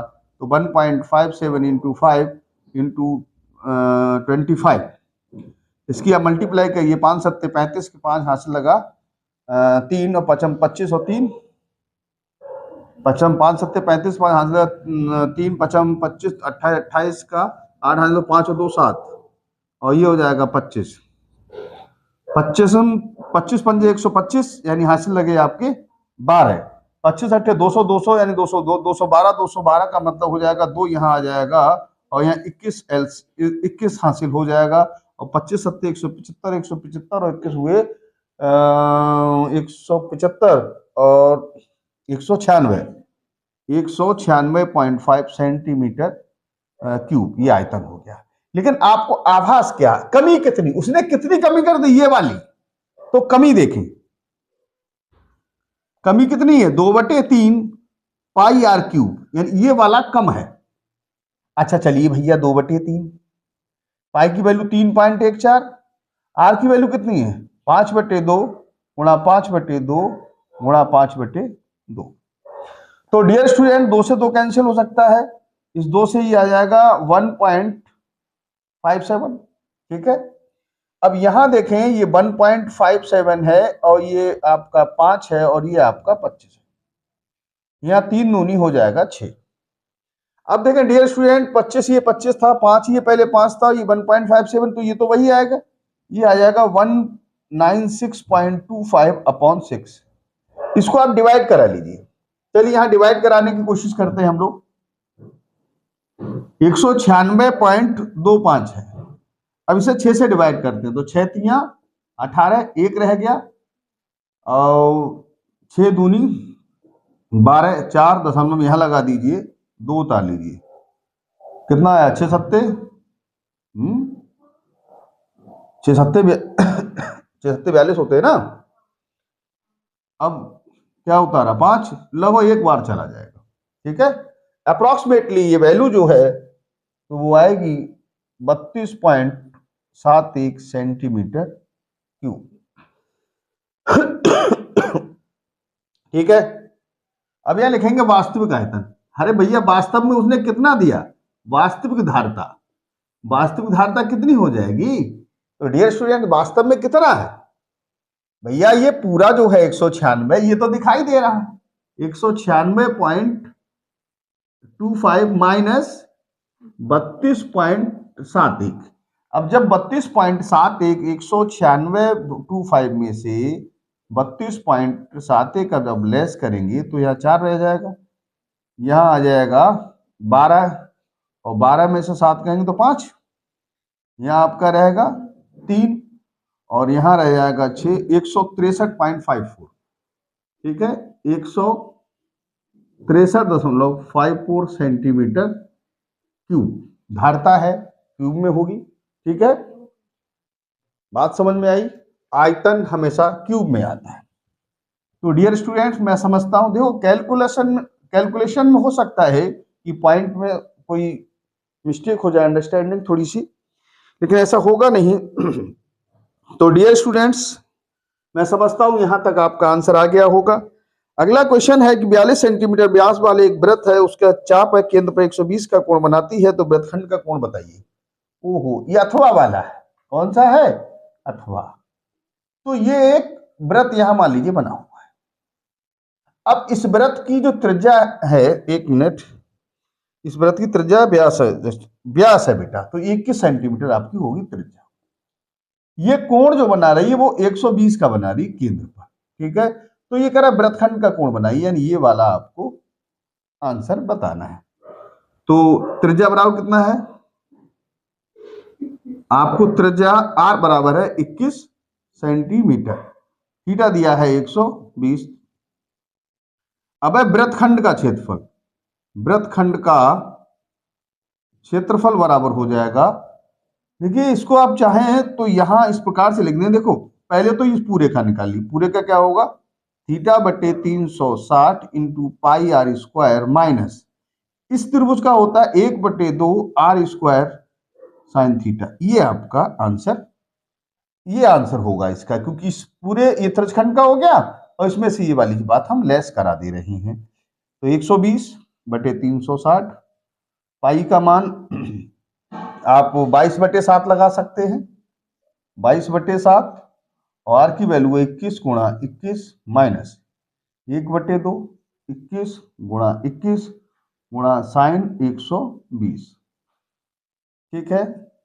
डियर स्टूडेंट्स इसको यहां पे थोड़ा सा ले लीजिए आप, कोई दिक्कत नहीं है, इससे आप कैंसिल करेंगे तो ये आ जाएगा 12 3 36 1/3 और ये कितना है 22/7 गुणा 21 गुणा 21 माइनस, यहां तक सीन हो रहा है, 1/2 गुणा 21 गुणा 21, 1 मिनट, यहां तक दिख रहा है बेटा, इधर यहां तक, चलो कोई बात नहीं, 1/2 21 गुणित 21, देखिए साइन 120, साइन 120 का मान डियर आप ऐसे करके कर सकते हैं कि साइन 90 प्लस 30, साइन 90 प्लस 30 ये दूसरे क्वाड्रेंट पे जाएगा, दूसरे में साइन प्लस का हो जाता, चेंज हो जाएगा, cos 30 की वैल्यू होती है √3/2, तो इसकी वैल्यू आप लगा सकते हैं √3/2। मैं नहीं समझता इसमें आपको कोई दिक्कत है। देखिए डियर स्टूडेंट्स, आप केवल कैलकुलेशन का खेल है और बहुत ज्यादा टफ नहीं है, लिहाजा आप इसको कैलकुलेट करा लीजिए। 7 तियां 21 और 3 से 3 कट गया, यहां रह गया 22 गुणा 21 माइनस 21 441 हो गए, √3/4। अब इसकी जरा गुणा कर, 21 दूनी 42 होता है, तो 21 दूनी 42 462 माइनस 441 √3/4। देखिए ये क्या है, आपका क्षेत्रफल है, तो ये सेंटीमीटर स्क्वायर में आ जाएगा। ठीक है डियर स्टूडेंट्स, मैं समझता हूं यहां तक आपको, ये क्वेश्चन नंबर 3 था, क्वेश्चन नंबर 3 क्वेश्चन, ठीक है, तो आप यहां तक आप इसका स्क्रीनशॉट ले सकते हैं। ओके, हाँ तो डियर स्टूडेंट्स, अगला क्वेश्चन कह रहा है 2 वर्गों का परिमाप 68 है, कितना है 68, माना पहले वर्ग की भुजा बराबर ए, क्या मान लिया हमने ए मीटर, और दूसरे वर्ग की भुजा मान लीजिए बी मीटर। अब कह रहा है इनके परिमापों का योग, परिमाप जानते हो क्या होता है, 4 गुणा भुजा, तो इसका मतलब ये परिमापों का योग क्या हुआ 4a प्लस 4b, कितना है 68। चलिए 4 से भाग कर देते हैं, 68/4, चलिए ए प्लस 4 एकम 4, कितना बचा जो 4 सत्ते 28, समीकरण नंबर 1, ए प्लस बी बराबर 17 दूनी 34 दूनी 68। ठीक, ये आ गया। अब कह रहा है कि इनके वर्गों का योग 157 मीटर है, वर्गों का योग, इसका मतलब हुआ उनके क्षेत्रफलों का योगफल इतना है, इसका मतलब है कि ए स्क्वायर प्लस बी स्क्वायर बराबर दिया है 100, नहीं क्षेत्रफलों का योग, सॉरी क्षेत्रफल होता है, हाँ नहीं सही है, क्षेत्रफल कह रहा है क्षेत्रफलों का योग, क्षेत्रफल होता है भुजा स्क्वायर, ठीक ठीक बिल्कुल सही कह रहा है, ए स्क्वायर प्लस बी स्क्वायर बराबर दिया है 157। अब सोचिए ये सवाल कैसे हो, बड़ा कंफ्यूजन वाला मामला है। आप ऐसे कर सकते हैं, ये समीकरण 2 है, यहां लिख लीजिए समीकरण 1/2 से, 1/2 से। देखिए समीकरण 1 जो 2 है, इसमें आप क्या कर सकते हैं, क्या गुंजाइश हो सकती है, तो मैं समझता हूं इसमें एक तरीका ये फिट हो सकता है कि यहां से बी का मान यहां लगा दें, ए स्क्वायर प्लस बी का मान क्या हो गया, यहां से बी बराबर हो जाएगा 17 माइनस ए, तो यहां लगा दें 17 माइनस ए का स्क्वायर बराबर 157, ए स्क्वायर, इसे खोलें 17 17 289 प्लस ए स्क्वायर और माइनस हो गया 34 से बराबर 157, ए 2a स्क्वायर कितना हो गया 2a स्क्वायर माइनस 34 से प्लस 289 माइनस 157 बराबर 0, 2a स्क्वायर माइनस 34 से प्लस 9 में से 7 गया 2 रह गया, यहाँ 5 5 8 में से 3 गया 5 गया तो 3 बचा, यहाँ 132 बराबर 0, 2 से डिवाइड करा सकते हैं, ए स्क्वायर माइनस 17a प्लस 2 छंग 12 2 छंग 12 बराबर 0। ठीक है, इसमें इतना हो गया। अब 66 को 17 लाना है, अब देखो 66 है, इसे आप 2 से भाग कर दीजिए, 2 तिया 6 2 तिया 3 से, 3 दूनी 6 6 11 छंग 66, तो यहां ले सकते हो A square minus 6a minus 11a plus 66 बराबर 0। ए कॉमन ले लें तो a माइनस 6 माइनस 11 कॉमन ले लें तो a माइनस 6 बराबर 0। a माइनस 6 और a माइनस 11 बराबर 0। a माइनस 6 बराबर 0 तो a बराबर हो गया 6। a माइनस 11 बराबर 0 तो a बराबर हो गया 11। अब यदि a बराबर 6 ले लें, 6 लेने पर जब a 6 ले लेंगे तो a प्लस बी बराबर कितना है 17। ये 6 प्लस बी बराबर कितना है 17 और b बराबर हो जाएगा 17 माइनस 6 तो b बराबर हो जाएगा आपका 11। अगर a बराबर 11 ले लें, 11 भी ले सकते हैं, तो ये 11 प्लस बी बराबर 17 और b बराबर हो जाएगा 17 माइनस 11 यानी 6। तो यदि a 11 6 ले लेंगे तो b 11 आएगा, b 11 ले लेंगे तो a 6 आएगा। तो दोनों वर्गों की क्या पूछी है भुजाएं। अतः वर्गों की भुजाएं, वर्गों की भुजाएं 6 तथा 11, क्या मीटर में चल रहा मामला, मीटर होंगी। ठीक है, यहां तक मैं समझता हूं आपको समझ में आ गया होगा। अगला सवाल, एक आदमी ने 3250 रुपए का ऋण लिया। उसने पहले महीने में 20, अगले महीने में उसने 15, नहीं, उसने पहले महीने में 20, फिर वह प्रथमा 15 रुपए बढ़ाता गया तो कितने महीने में उसने ऋण चुका दिया। कोई बात नहीं, बहुत सिंपल क्वेश्चन है, आप चाहें तो इसे बहुत ध्यान से कर सकते हैं। बेटा समझ में आ रहा है तो ध्यान दीजिए, आप समझ में अगर आ रहा है, देखिए कोशिश करते हैं समझने की। तो 3250 रुपए का ऋण लिया उसने टोटल। पहले महीने में उसने 20 रुपए, फिर प्रथमा 15 रुपए बढ़ाता रहा। चलिए क्वेश्चन अथवा वाला है ये, मैं छोड़ नहीं रहा हूं कोई, मैं नहीं चाहता कि कोई रिस्क लिया जाए। तो पहले महीने में उसने 20 रुपए दिए, पहले महीने उसने 20 रुपए दिए, फिर 15 रुपए प्रथमा बढ़ाता रहा।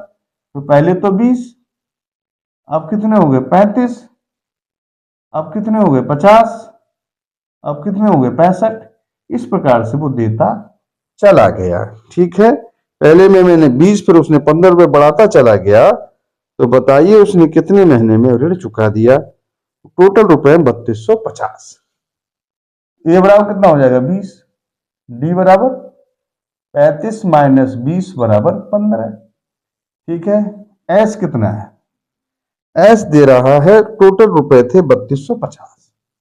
3250 कितने सप्ते, कितने क्या कह रहा उसने, जस्ट ए मिनट, महीने, कितने महीने, एन मतलब महीने। कोई बात नहीं, एस बड़ा फॉर्मूला होता है एन बटे 2 2a plus N minus 1 into D.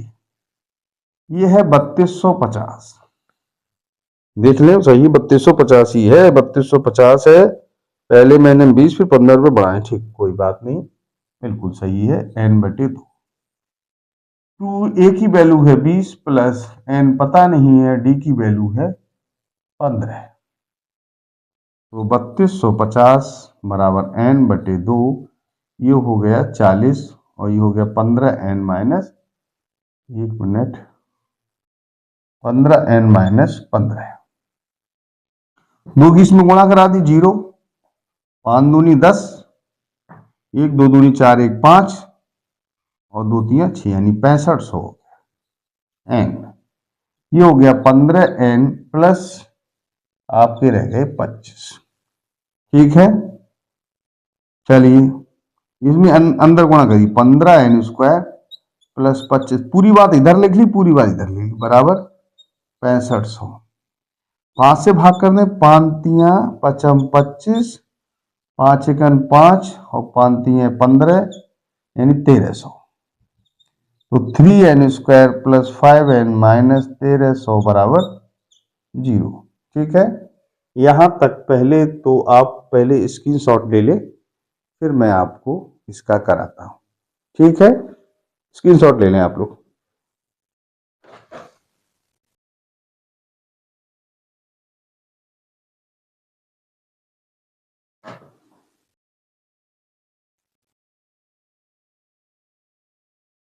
हाँ, तो मैं समझता हूं आपने इसका स्क्रीनशॉट ले लिया होगा। थोड़ा यहां से बिठा देते हैं, थोड़ा सा जगह कम है वहां फैक्टर की। तो डियर स्टूडेंट्स देखें, फैक्टर करते हैं अपन, तो 3n² प्लस 5n माइनस 1300 बराबर 0। अब 1300 गुणा 3 करिए, ये आएगा 3900, और 65 गुणा 60 करने पे 39 मिलता है। यानी 3n² plus 65n minus 60 minus 60 नहीं 60n माइनस 1300 बराबर 0।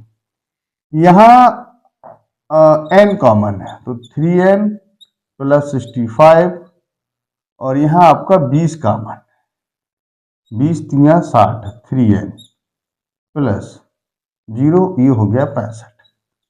डियर स्टूडेंट, 3n प्लस 65 और n माइनस 20 बराबर 0, 3n प्लस 65 बराबर 0, 3n बराबर माइनस 65, n बराबर माइनस 65/3, माइनस के महीने नहीं हो सकते।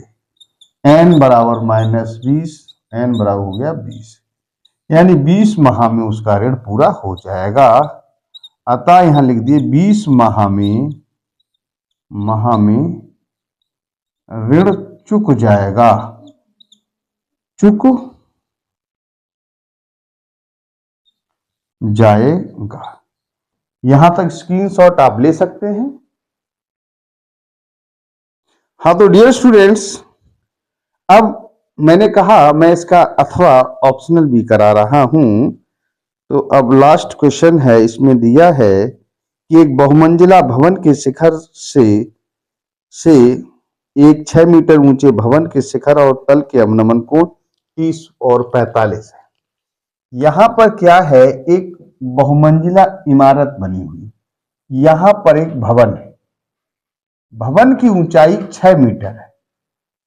अब 6 मीटर ऊंचा जो भवन है और जो बहुमंजिला इमारत है, उसके शिखर से उसके क्या है, ये कह रहा है एक बहुमंजिला भवन के शिखर से 6 मीटर ऊंचे भवन के शिखर और तल के अवनमन कोण 30 होता है। यानी यहां से ये इसको देखता है और यहां से ये इसको देखता है, ये कोण 30 पाता है और ये वाला कोण 45। अब ये 45 पाएगा तो ये वाला कोण 30 हो जाएगा और ये वाला कोण हो जाएगा 45।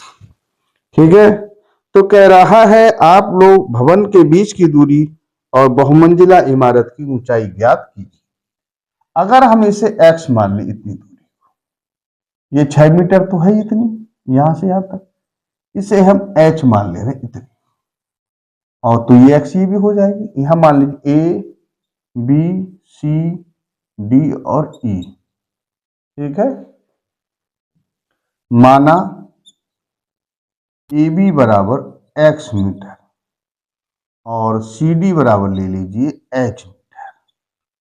त्रिभुज ई सी डी में, इस त्रिभुज में लेंगे, ये कोण कितना 30 है, तो tan 30 अंश बराबर हो जाएगा h/x। इसका मान है 1/√3 h/x, x बराबर हो जाएगा √3 h, समीकरण नंबर 1। ठीक है, अब आप ले सकते हैं त्रिभुज ए बी डी में, ए बी डी में कोण कितना है 45, tan 45 अंश बराबर, ये क्या हो जाएगा S h plus 6, h plus 6 over ये कितना x, और tan 45 का मान होता है 1, h प्लस 6 और इस x की वैल्यू हमारे पास है √3h, क्रॉस मल्टीप्लाई कराएं, √3h बराबर h plus 6, √3h minus h बराबर 6, h कॉमन है, √3 माइनस 1 बराबर 6, h बराबर हो जाएगा 6/√3 माइनस 1 मीटर। इतना भी छोड़ सकते हैं, इसको सिंप्लीफाई कराएंगे तो ऐसा करिए, √3 प्लस 1 से ऊपर नीचे आप मल्टीप्लाई करा सकते हैं। ऐसा करने से ये 6 है, ये अंडर रूट 3+1 है, ये ए स्क्वायर माइनस बी स्क्वायर हो जाएगा। तो 6 ऐसे, ये अंडर रूट 3+1 है, और यहाँ अंडर रूट 3 का स्क्वायर 3 माइनस 1 या 6 अंडर रूट 3+1, नीचे रह जाएगा 2 और काट दिए, 2 3 6 अंडर रूट 3+1, ये एच आ गई। अब आपको चाहिए एक्स, तो एक्स, एक मिनट, दोनों चीज चाहिए। एक्स बराबर क्या है, पहले तो आप एक्स बराबर निकाल लीजिए। अंडर रूट 3 एच का मान ये, तो 3 अंडर रूट 3 मीटर। देखो ये बात एच की यहां लग गई, ये और ये वाली अंडर रूट 3 या मल्टीप्लाई में है। ज्यादा करें तो आप 3 यहाँ अंडर रूट 3 के अंदर गुणा करा लें, तो ये 3 हो जाएगा प्लस अंडर रूट 3 मीटर, ये आपकी हो जाएगी इन दोनों के बीच की दूरी। और भवन की बहुमंजिला बहुमंजिला भवन की ऊंचाई, भवन की ऊंचाई, तो एक तो 6 प्लस ये, तो यहां कर सकते हैं 6 प्लस, ये कितना है 3√3+1, ज्यादा करें तो 3 अंडर रूट 3+3 हो जाएगा अंदर गुणा करके, ये हो जाएगा 9 प्लस 3√3 मीटर। इसमें रूट का मान तो शायद दिया नहीं है, तो लगाने की कोई आवश्यकता नहीं है, यहां तक आप इसको नोट कर सकते हैं। अब इसके बाद क्वेश्चन हमारा रहता है अगला, इसका अथवा वाला रह गया, चलिए अथवा वाला भी करवा दें। तो डियर स्टूडेंट, अथवा कह रहा है एक समतल पर एक मीनार खड़ी है जिसकी छाया 20 मीटर अधिक लंबी होती अगर सूर्य का कोण 60 से घटकर 30 हो जाता।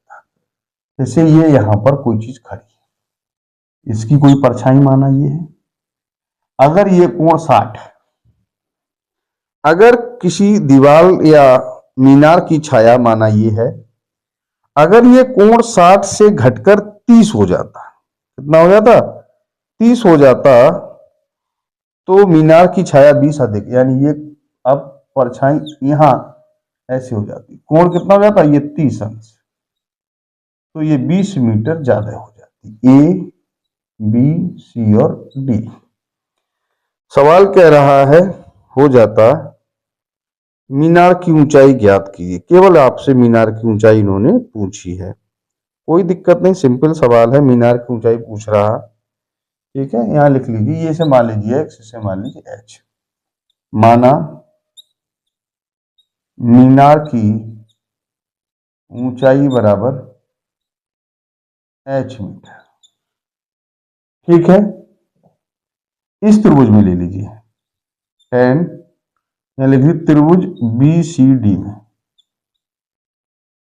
10 60 अंश बराबर एच बटे एक्स, इसकी वैल्यू है √3, एच बटे एक्स, एच बड़ा हो जाएगा अंडर √3x, को समीकरण नंबर 1।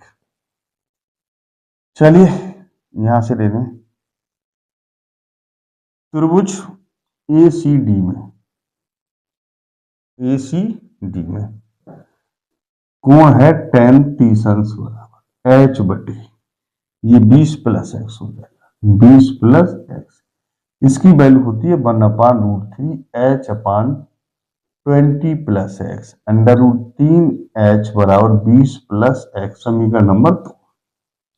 अब लिख लें समीकरण 1/2 से, समीकरण 1/2 से इस h का मान यहां लगा दो, अंडर √3x बराबर 20 प्लस एक्स, ये हो गया 3x, एक्स इधर ले आइए बराबर 20, 2x बराबर 20, x बराबर 10 मीटर।